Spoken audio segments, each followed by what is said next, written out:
నిరీక్షణ prayer house మరియు centre సంఘముల తరపున సర్వకృపానిధియగు యేసుక్రీస్తు నామంలో మీ అందరికీ నా వందనములు. ఈ దినపు దేవుని మాట 16వ సంకీర్తన 11వ చరణం. నీ సన్నిధిని సంపూర్ణ సంతోషము కలదు. యేసు శిలువ బాధలను భరిస్తూ ఉన్నప్పుడు ఆనందం ఆయన ముందు ఉంది.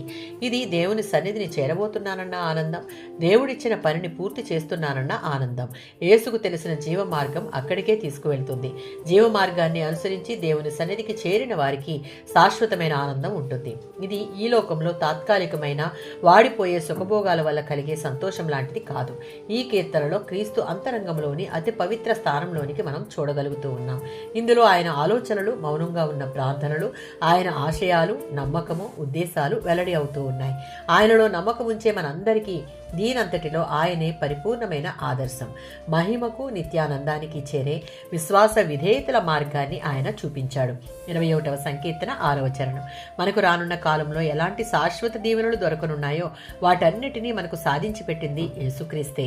మనకు కావాల్సిన ఆనందం, దేవుడిచ్చే ఆశీర్వాదాలు మన సొంతం కావాలి అంటే కేవలం దేవుని యందు మనకున్న విశ్వాస పరిమాణమే కొలమానమవుతుంది.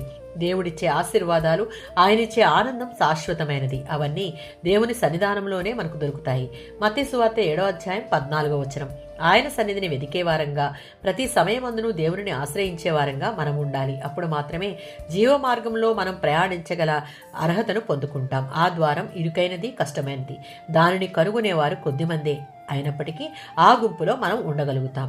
దేవుడి సన్నిధిలో ఉన్నటువంటి సంపూర్ణమైన సంతోషం, ఆశీర్వాదాలు అప్పుడు మాత్రమే మన సొంతం అవుతాయి.